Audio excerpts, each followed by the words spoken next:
धन्यवाद भाई साहब।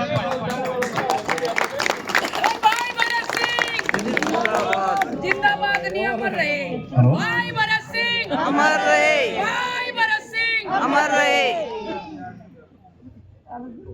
आदरणीय साथियों, माताओं, बहनों, भाई साहब जयवीर जी ने बहुत ही अच्छी अच्छी बातें बताई। बहुत संक्षेप में 2-4 बातें कहूंगा।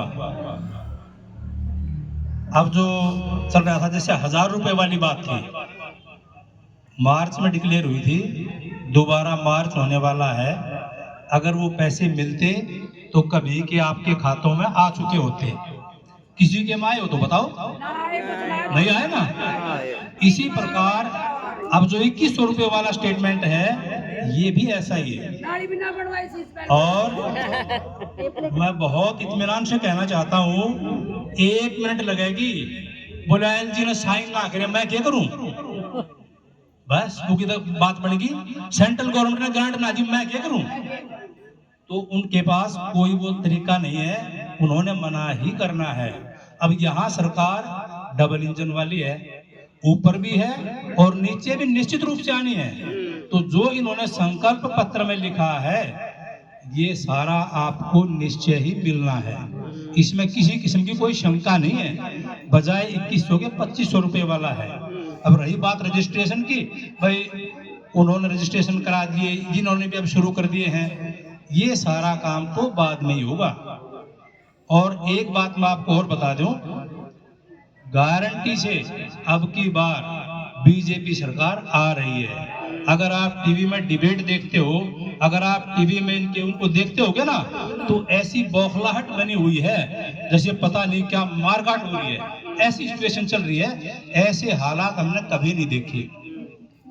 हम भी भाई बहुत सालों से इन बातों को देख रहे हैं, तो इसमें कोई डाउट नहीं है कि इनकी सरकार नहीं आएगी। तो ये तो आप निश्चित रूप से समझ लो। जो फ्री बीज वाली बात है, जैसे बिजली का है, भाई बीजेपी आगे तो बंद कर देंगे। एक याद रखो, शीला दीक्षित के टाइम में जितनी यूनिट फ्री थी, कोई बंद नहीं कर सका। अब जो केजरीवाल की जो फैसिलिटीज है, इसको कोई बंद नहीं कर सकता।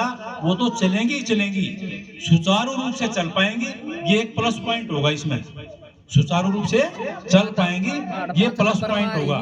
तो इसलिए इस बात से बिल्कुल फ्री माइंड रहे कि भाई ये कोई फैसिलिटीज कम हो जाएगी, बढ़ सकती हैं, घटेंगी नहीं।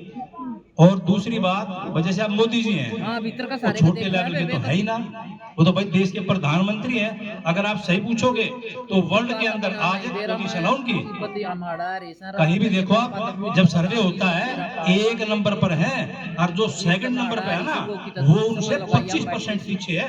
जो अमेरिका का राष्ट्रपति है या कोई इंग्लैंड का है, 25 से 30% वो उसकी उससे पीछे है। तो आप ये हिसाब लगाओ, एक प्रधानमंत्री के लेवल का आदमी और इन चीजों को कह रहा है कि भाई कोई दिक्कत आपको आएगी नहीं, और जो हमने डिक्लेयर कर दिया ना, उसको करके छोड़ेंगे।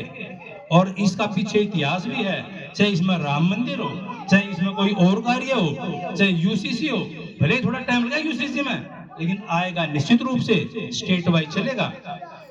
कुछ हमारे साथी कह रहे थे जम्मू कश्मीर में, बोला भैया धारा तो हटे नहीं सकती, कैसे हट जाएगी? स्टेट गवर्नमेंट का 3/4 मेजोरिटी होनी चाहिए। मगर भाई जिस दिन गवर्नमेंट की बिल होगी ना, उस दिन ये हट जाएगी। और आपके सामने है, बहुत बहुत बड़ा काम किया है, वो हमारे देश में शामिल भी नहीं था, आज शामिल हुआ है। कईयों को ऐसा लगता है और ऐसे नहीं होता।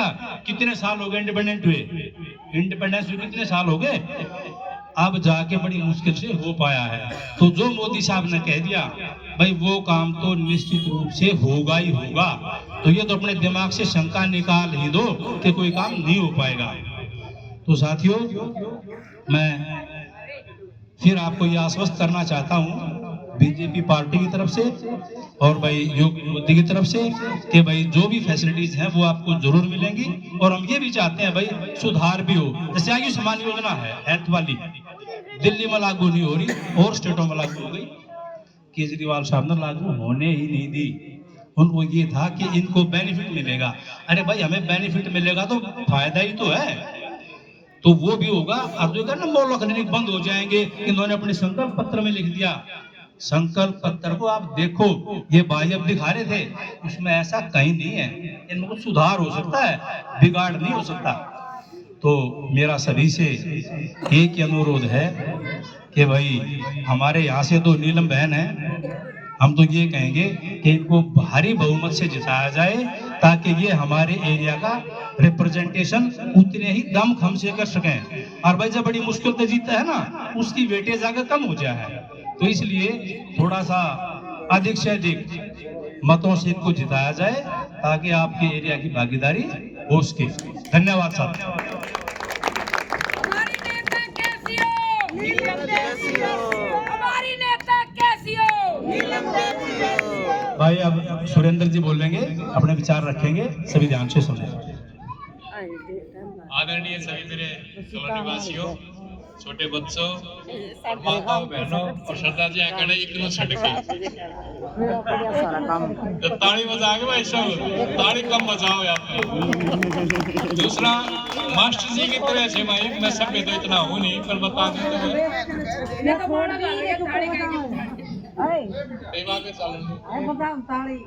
ऐसा है। ये एक बार चौधरी देवीलाल जी की सरकार आई थी ना हरियाणा में, तो उन्होंने बोले भाई मैं बूढ़ा ही पेंशन कर दूंगा। तो क्या हुआ, सब सारे कहने लगे बंसी लाल जी वगैरह सब ने हो ही नहीं सकती कि कानून में कौन है। तो चौधरी साहब ने ये कहा था, चलो नीलम पहलवान, नीलम पहलवान जिंदाबाद, बीजेपी जिंदाबाद, बीजेपी जिंदाबाद, बीजेपी। जिंदाबाद। तो उनने जिंदाबाद, जिंदाबाद, जिंदाबाद।